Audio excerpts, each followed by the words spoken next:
All right, it is 3 o'clock. Since we don't have Barbara, I'm the one who gets to call the meeting to order.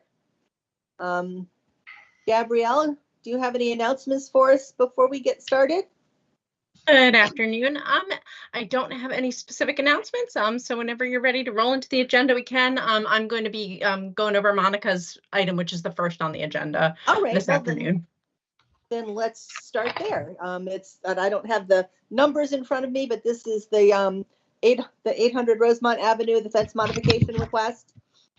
Correct. And this is for that hedge in front of the front facade of the residential dwelling unit, which is prohibited under the code unless the Planning Commission grants modification. At our workshop, we discussed the various considerations for the modification. So you're both looking at the criteria section 309, which are kind of the standard modification criteria we always deal with site plans, as well as the specific criteria in section 821, which is about fences, that section of the code. So you have to make motions that a motion that includes findings on both those sections.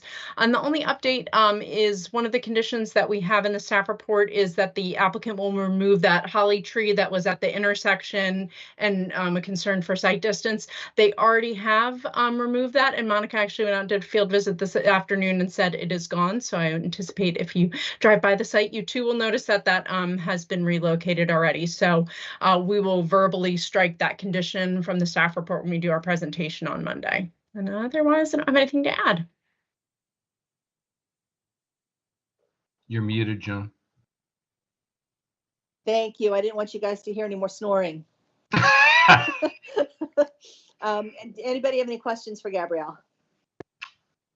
No, thank you. Dorothy? Nope, thank you. Right. I don't either. There's nothing else. Then let's go on to item number 2, which is the petition from about Brickworks regarding condition 9. Correct. So this is the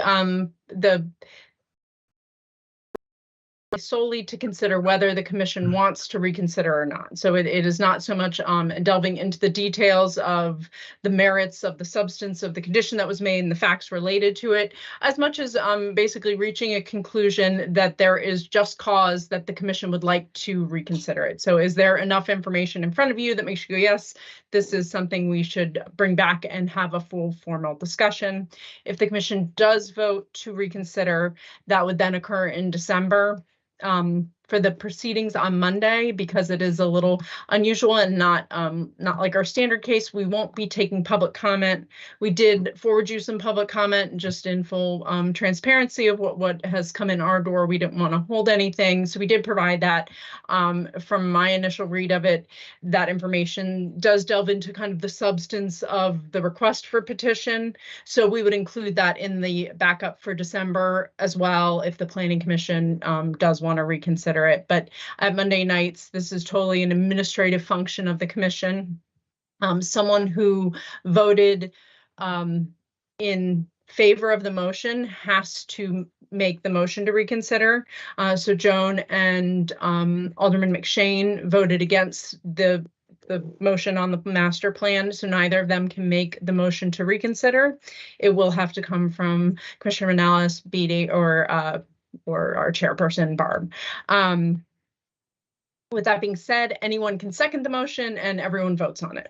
So that helps to understand the protocol a little bit. Let me just look over my notes, make sure there wasn't anything, just in terms of procedures on Monday. Pam or Pam probably will give kind of that brief introduction of what we're here for, basically a summary of what we just said, that you have the request in front of you. The applicant will have the opportunity to state their reason once again, and it's kind of a fine line between, well, what is substance of the of the decision that was made versus why would we want to reconsider it. But the applicant should provide a brief presentation about why they are compelling you to try to reconsider the motion. Once again, without kind of getting into the mechanics of what the motion was, what the condition should be or shouldn't be, but really focused on, yes, we want to bring this back. And then the commission will be able to ask any questions and take action. That, just on opening it. No questions about the meat of the substance until December. right. It really is, I think how you want to approach this is in their petition, have they provided just cause for you to say, yes, we should reconsider this, without kind of, going, well, is this condition appropriate, or could we have done this, or could we have done that? That would be all for December. Anybody have questions for Gabrielle? I actually do, and I hear what Gabrielle's saying about, really more of a focus about whether it's to vote to reconsider. I just had a question about like some of the things that were provided to us, and if this question is going to be for Monday night, just let me know. But I was looking at the bottom of page 5 where it talks about legal determination. That was a little bit confusing for me, because I'm like, is that something that's going to happen if we vote to reconsider in December? Like what is the purpose and intent of having that bottom of page 5 about the legal determination into the top of page 6? And I don't know if this is maybe for a discussion on Monday night, or it has to wait till December, Sure. So you're talking about page 5 of the petition from Mr. Manalo. So they have petitioned basically kind of on two grounds. They've said, there's a logistical error in the condition, and this is why we believe you should reconsider it, because there's this logistical error, or there's a broader conversation about the legal authority, if you will, of the condition to begin with. I think delving into the merits of those. So in their petition, they've said either amend the condition or remove it if you think it's altogether invalid. So that discussion that you would have related to those elements would be at the December hearing. Does the commission now, in opening it back up and getting additional testimony about I'm trying not to, I'm gonna hold this guy. You can't. So cute. So cute. She's not finding the meeting very stimulating, actually. Right there.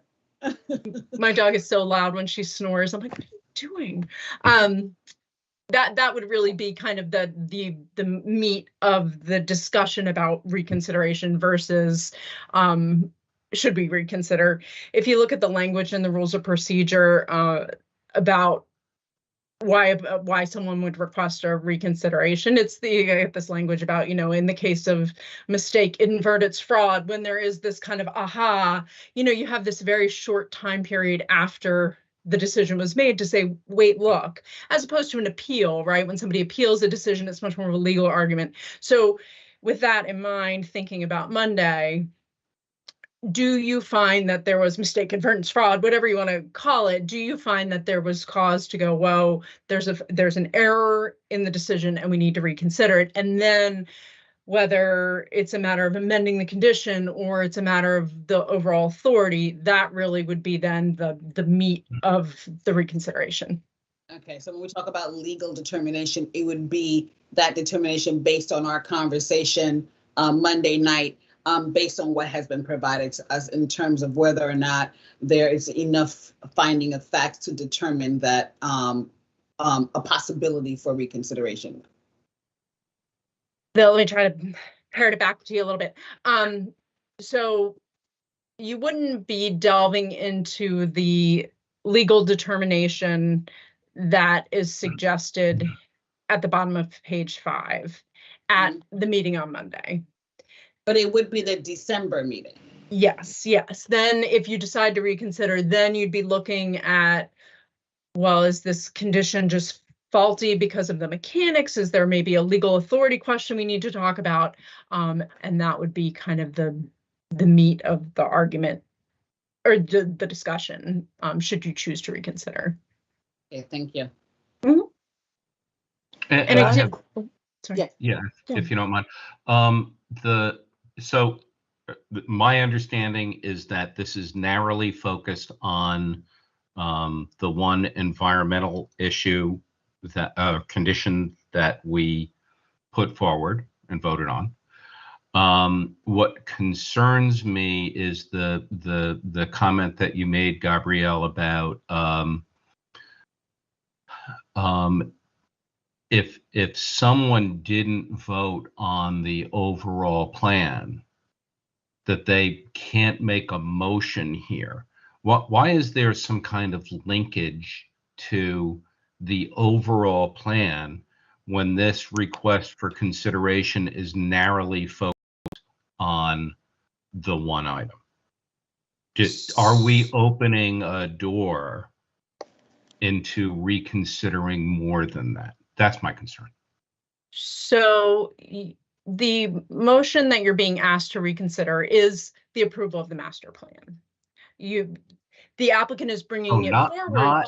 The applicant is bringing it forward to you on the basis of one component, that there's one element. They are not asking you to reconsider a modification or they're not saying, look, there was inadvertence, fraud, mistake with this other thing. They've narrowly defined it to one thing, and they're saying there was a mistake in the action taken. At the December hearing, if the Planning Commission votes to reconsider and the Planning Commission then votes to amend in some way their action, you would be restating the entire we moved to conditionally approve Master Plan PC 221160 MU with the 7 conditions in the staff report, the 8th condition that was added to the record, and number 9 as amended, as blah, blah, blah, or number 9 deleted, or just 1 through 8. So you do have to take a full action on the motion. It is on the basis of one area of the action that was taken. So in playing out the discussion, would it be appropriate for someone to say, well, I never agreed with that modification on the frontage in the first place, and to change their vote? I think what I would implore the commission to think about is they've pointed to a mistake in one component of this. It's fairly isolated relative to the overall approval. But if there were any tie to it, that would, in theory, be part of the overall discussion, because you are revisiting the motion on the master plan. It's not new testimony to revote on everything, that no one has presented any facts that would hopefully compel anyone to change their vote on any of the additional information except this one condition, or to change the modification or the condition itself.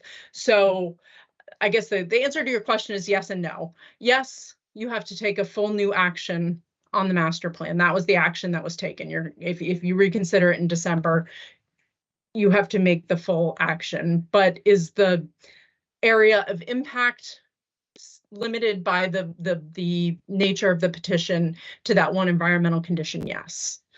So you would be looking at the new information that's being provided and how that relates to your overall motion.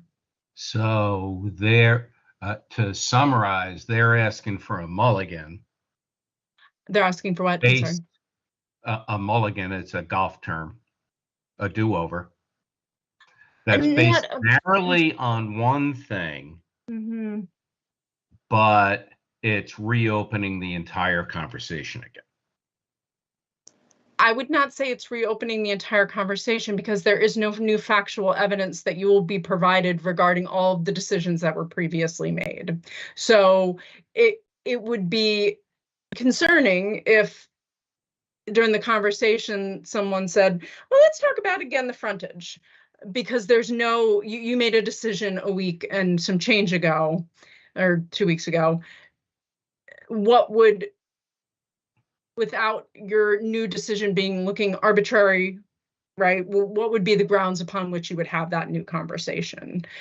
So I don't think in I don't want to say reality, but you have one term of the approval that someone has pointed that there might be mistake, inadvertence, fraud, whatever the magic words are in the rules of procedure.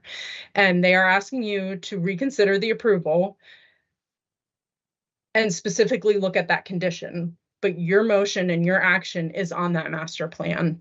That would be the ultimate motion you would have to take again. So, But how you would, how in practice you would then go, well, let's talk about the parkland. We would say, well, okay, but how is that related to the new information you've been provided? You made a decision 2 weeks ago. Why? Explain how there is some rational connection between this new information you're being provided and something completely unrelated. And I think that would be the area of concern that I would have if the conversation were broader, because it is so narrowly defined. Thanks. Yeah, and to me, there's these. I completely agree with the pug, but it seems like it's almost like a sneaky way to get the whole conversation in again, the way I'm looking at it, and where it can. But the master plan was approved, though, so I don't understand. Because if that's the case, isn't the danger that we relook at it and we actually turn down the master plan? If they want to go that way? So if you, once again, it would have to be rooted in the nature of the new facts you've been provided, right? To not completely undermine the decisions that were all made 3 weeks ago and not look arbitrary, right? To, if all of a sudden someone's like, well, I don't want to approve this because I don't like the commercial component, right? Well, that would be arbitrary unless it's somehow tied to this new factual information you're being provided. So in that sense, the scope of the discussion is limited. Could someone say without the condition, I don't want to approve it anymore? Yes. However, I think that raises questions, as we discussed at the previous hearing, without getting too much into the dialogue of those merits. I think that raises the concern about the legal authority. To Commissioner Morales' point, the legal authority the commission has to apply conditions related to regulatory frameworks that we don't oversee. So the commission could do that. And so then from what I'm hearing, then we could conditionally agree to reconsider the one issue. No, no, you would be reconsidering. You're either making a decision that you want to reconsider it or not. You can't reconsider. You can reconsider you can say, look, this information related to condition number 9 has caused me to want to reconsider this. It can be the basis for you wanting it to be reconsidered, but you cannot condition it for the purposes of, or reconsider it only for the purposes of conditioning number 9, because you in fact have to have the entire conversation of do we want to approve this motion with this condition, much like you did the night we were, the night of the hearing. So it can be your basis for reconsideration, but you can't say we are only reconsidering this to talk about condition number 9, because at the end of the day, you have to make a motion on the overall master plan with or without this condition as it's amended, whatever that would be part of your December conversation. That's very important. Okay, thank you. Mm-hmm. Dorothy? Yeah, I'm right back. So I feel like we're going ring around the rosy in regards to this. So I just want to repeat what I think I'm hearing. So though this submission is speaking to the master plan as it relates to number 9 specifically, we are going to be, if there's a reconsideration to open this back up, we would be opening back up number 11, which is the approved master plan in its entirety. And so we would be opening up the entire master plan and we would be focusing on the condition 9 of the master plan, but we are not limited to just 9, because you may say there's a linkage between 9 and, let's just say, 4, or 9 and 3. So therefore, I now would like to reopen this master plan to discuss 3, 4, and 9, and because 3 and 4 is linked to 9. And so therefore, I'd like to open up the whole thing and have a discussion about it and then vote on it, and not just 9, but 3, 4, and 9 of the entire master plan. Is that what I'm hearing as possible? It could be possible, I think. I think, though, once again, right, in order for that decision not to be arbitrary, there would have to be those connections, right? I only approved the master plan with this condition because of this. And now if this condition isn't here, I don't want to approve the master plan. I don't want to approve this modification. I don't want to, a simpler scenario. If the planning commission approved a site plan with the condition that the applicant install a fence along a property line as part of a modification. They said, we'll approve this, you put the fence there. The applicant comes back and goes, oh my gosh, we didn't realize there was a major sewer easement there. We can't put that fence there. So we're asking you to reconsider to remove that condition. Well, maybe there were decisions on the modification you made related to the shrubbery because you thought you were getting the fence. So in theory, that's why it is an entire conversation of, this master plan was approved, these conditions, they're all part and parcel of one thing. You're asking to change one part of it. Granted, this one part of it, in my opinion, is very isolated to the rest of the plan and the rest of approvals. So I think it has a narrow scope of what we would be discussing at the 13th in December. But we also can't say we're just reconsidering this condition.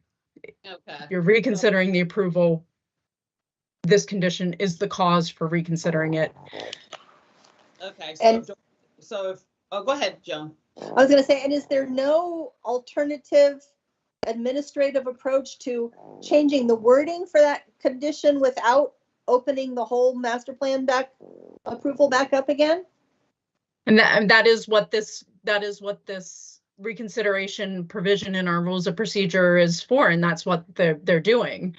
We can't administratively say, oh, let's just scratch that. This was a decision of the planning commission. We can't at the administrative staff level say.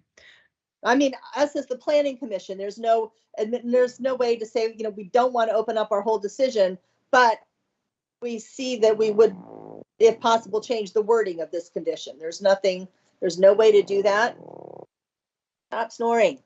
Like I said, it is, you're being asked to reconsider the action. There's one component of it that's causing that.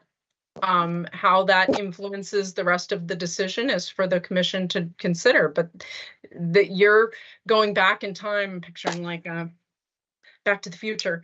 You're going back in time and having a discussion that you had at the planning commission hearing, basically about this condition and how it relates to that whole master plan, because that's what you were doing at that hearing, right? The votes that were made, the actions that were taken were based on that condition. Had at that meeting, that condition been struck, would it have changed the votes? Like, we have to kind of go back, talk about the approval with this new or amended or deleted condition and how that relates to the entirety of it. So the action is number 11, the master plan approval. And the condition is number 9, which has to do with the building permit. And if we decide to consider this, when we're stating our motion, we would say action 11 of the approved master plan, specific to condition number 9. Well, your motion would be, again, if you decide to reconsider and we go to the December 13th meeting and the commission decides you want to amend the condition, say, the motion maker would have to say, I move to approve master plan for Brickworks with the 7 conditions in the staff report, the 8th condition that Park be provided contiguous to the 3 acres of contiguous parkland on the eastern side, or the eastern side.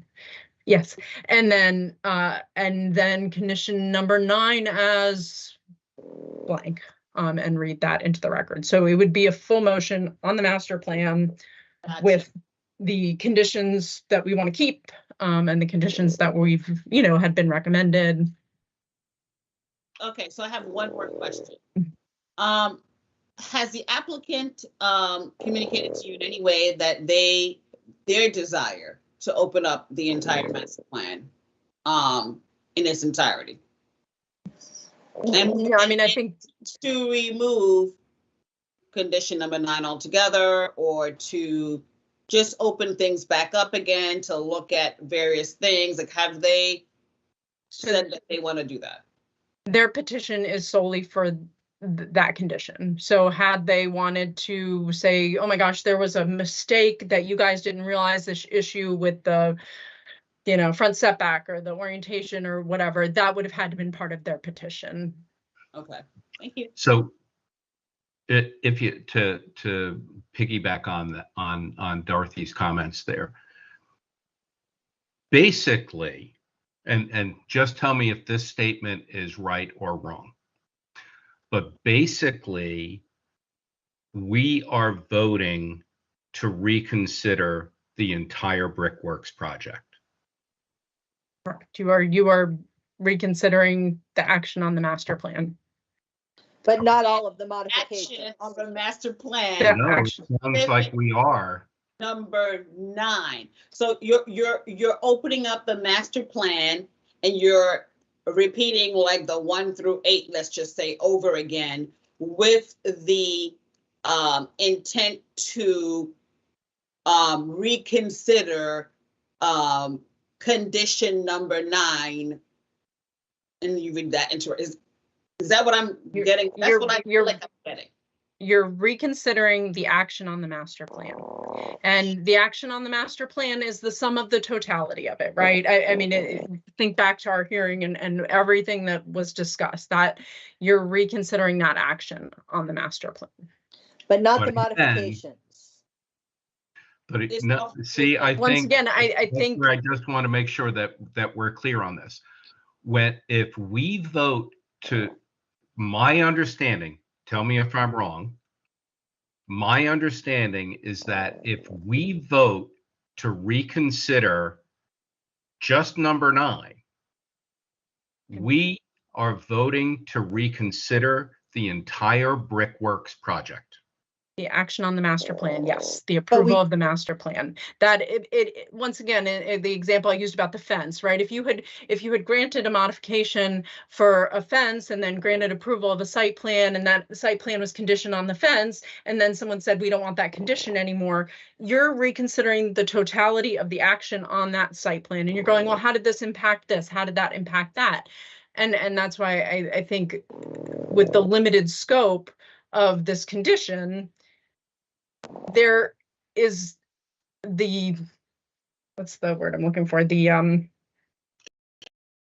sphere of influence of changing that, because it is fairly simple, I think it does become tantamount to you're reconsidering that condition. And I would encourage the planning commission and the applicant, if they said, well, we're talking about this, we really want to talk about this setback thing. Well, no. How is any of this new information relative to anything else you previously decided? If you cannot make a reasonable explanation, like the fence example, right? Well, I granted the fence modification because I thought I was going to get the fence where the shrubs were too small, but now you're telling me I can't get the fence, right? There's a nice kind of chain of logic.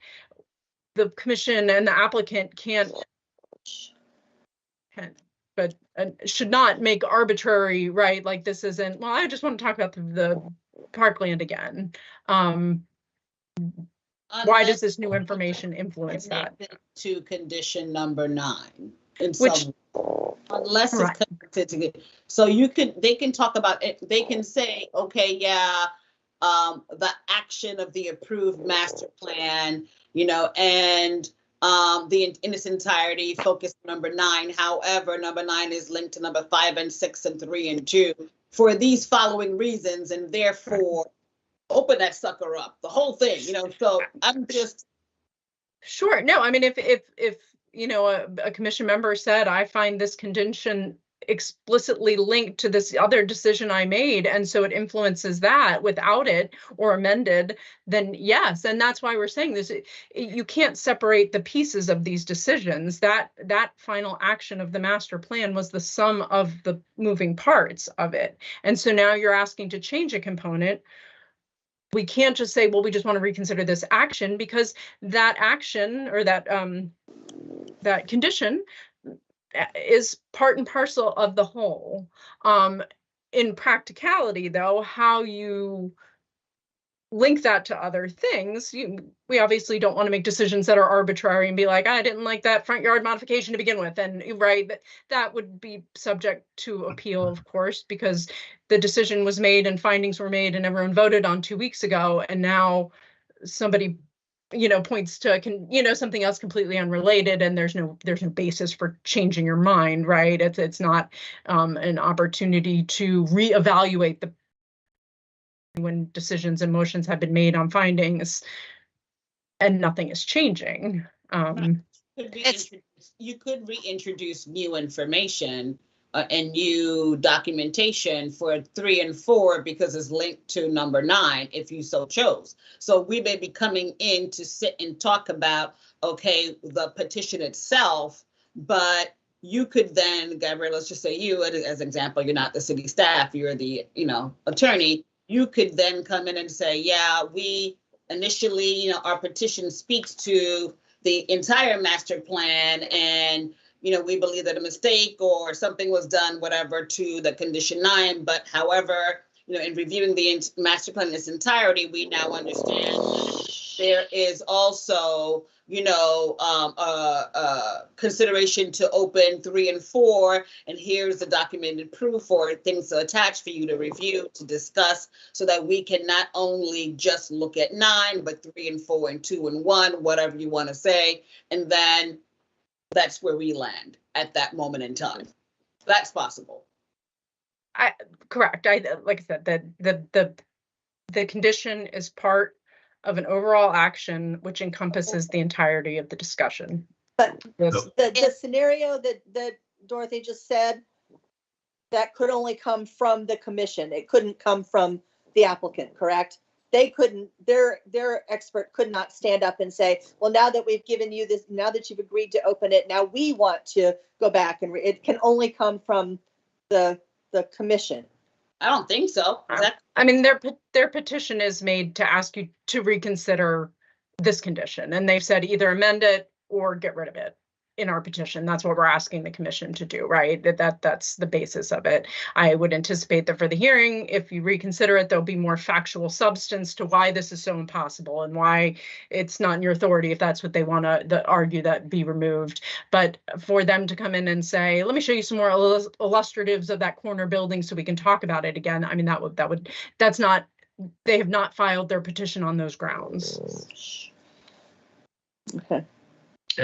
But again, let me just make sure that it's in Joan's question, it's up to the planning commission to make that linkage, or they could make a point that tangentially talks about 9 as opposed to one of the other factors, and then we're talking about the whole thing again.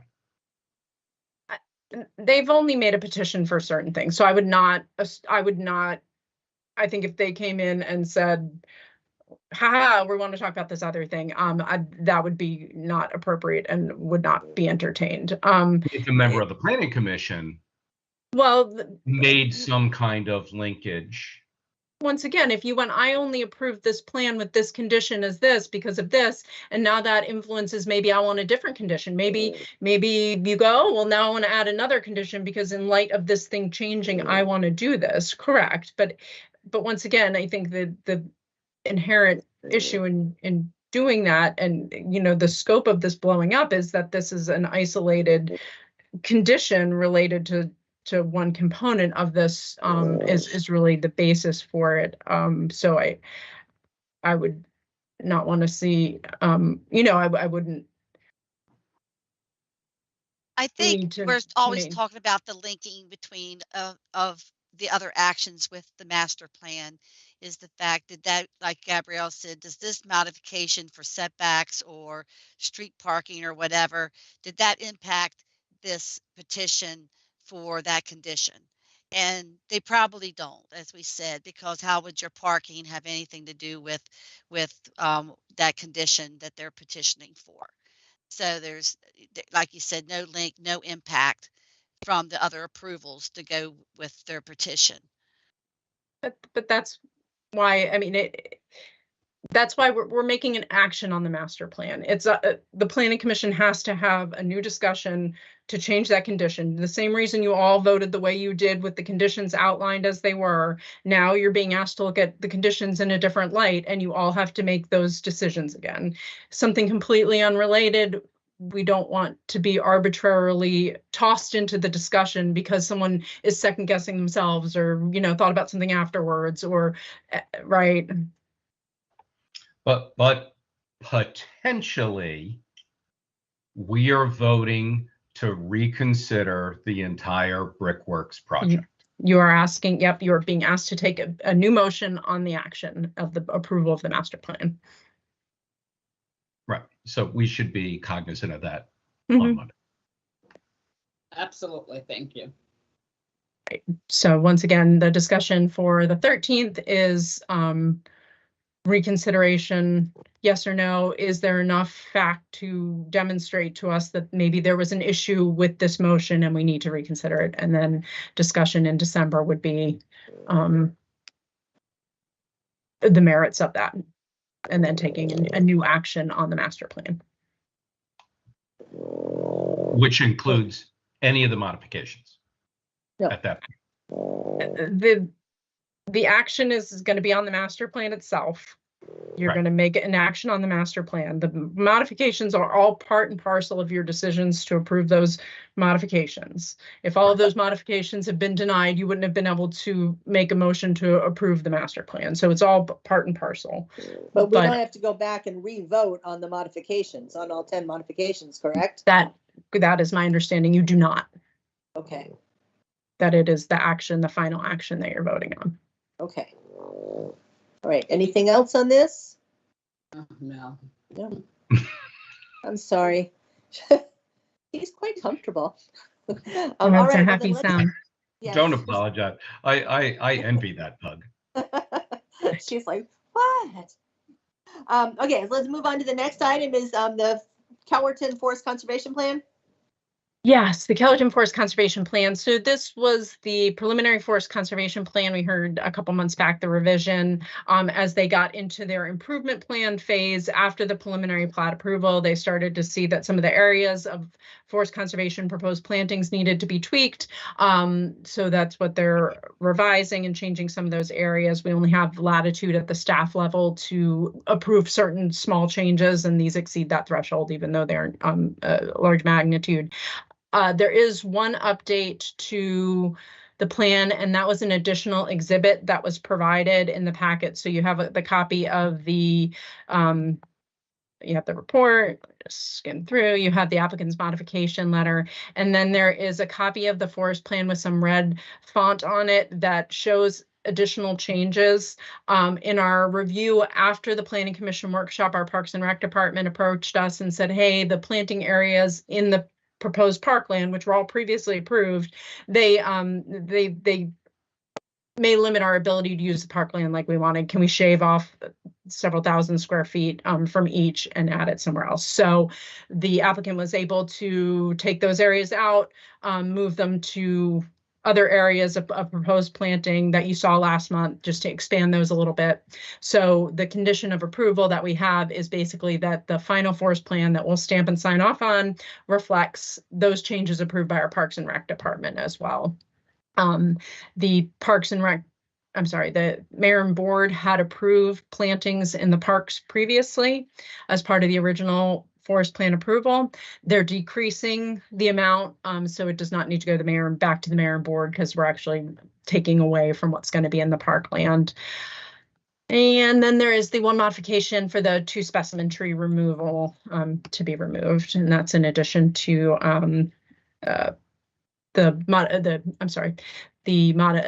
modification for the removal of specimen trees that was granted with the previous forest plan as well. So those are the updates. All right, any questions? No, thank you. So I have just one quick question.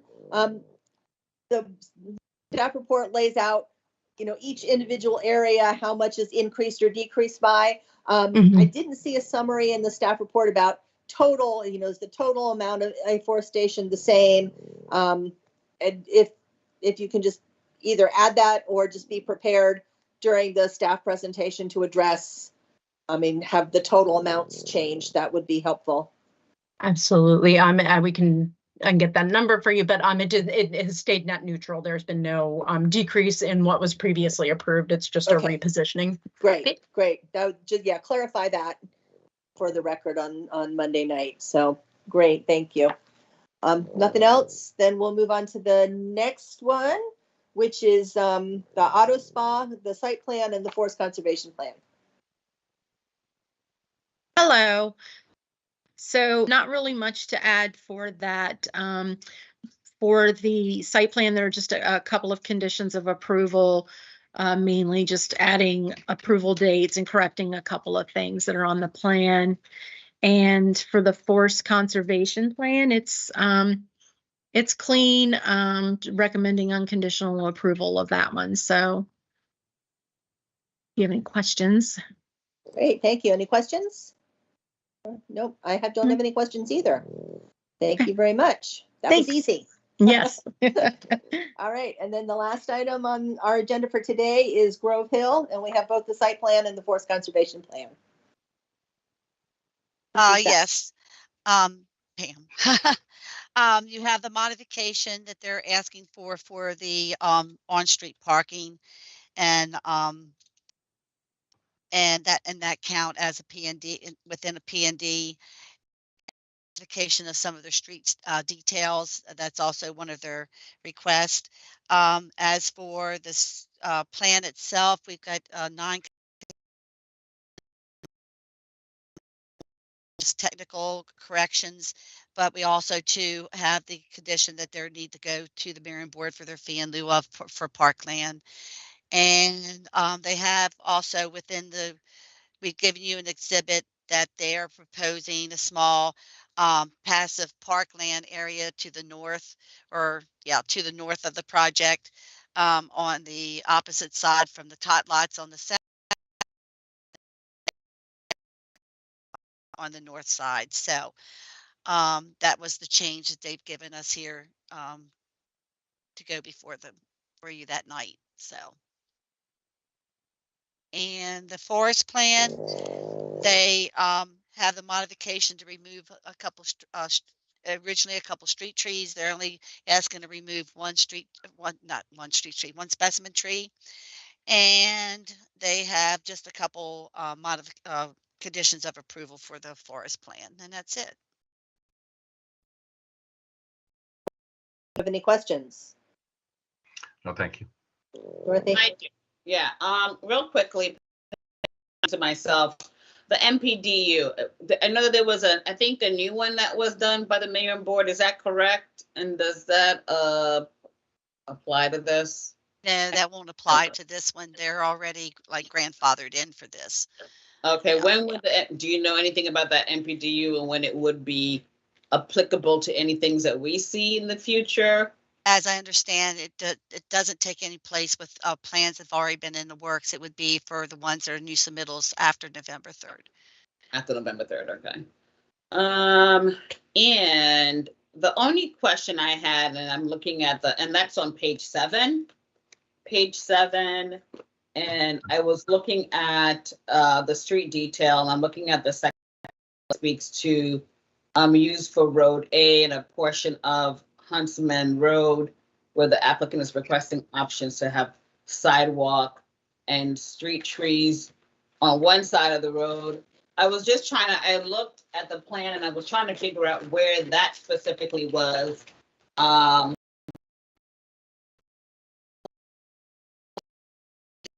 Road A actually backs up to the large forest conservation area, an open space area on one side, and then the Huntsman Road, it would be addressing the area that is backed up to the radio station lot.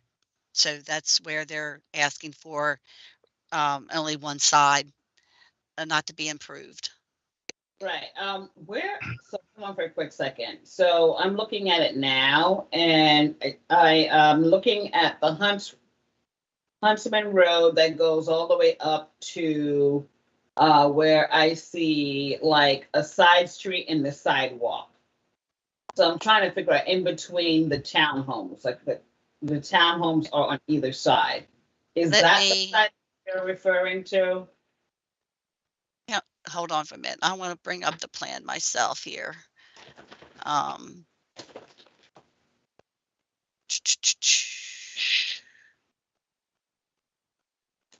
Give me 1 minute so I can look at this for you. Sure, thank you. And it's taken a while to load. Hold on. Okay, here.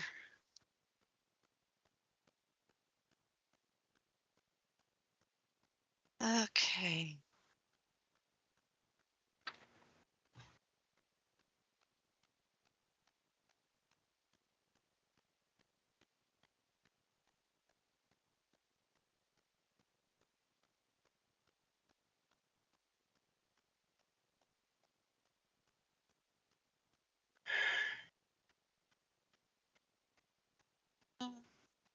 Trying to find the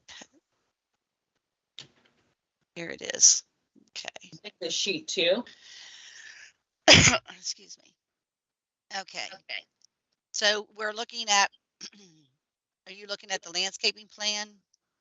No, I'm looking at sheet 2. Should I look at the landscaping instead? No, hold on here a minute. Sheet 2. Okay.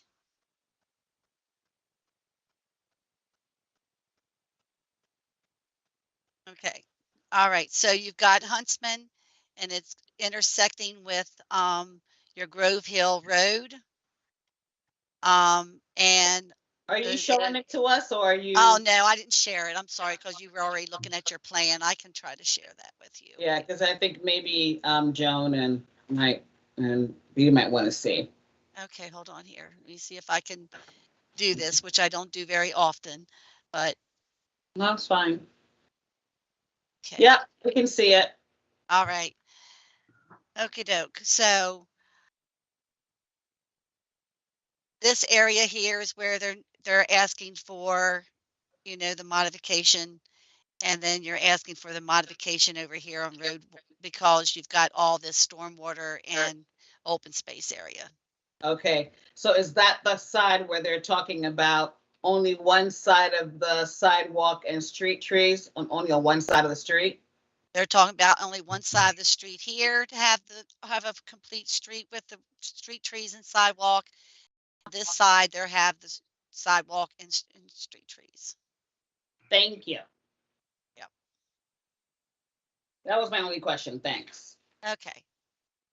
Does anyone else have any questions on it? I'm good, thank you. I'm good as well. All right. Do we have any other issues we need to talk about before we're done for the day? No, I think that is it. All right. Well, then we'll say that this meeting is adjourned and we will see you all Monday. All right. Thank you. Bye. Bye-bye. Thanks. Have a good weekend.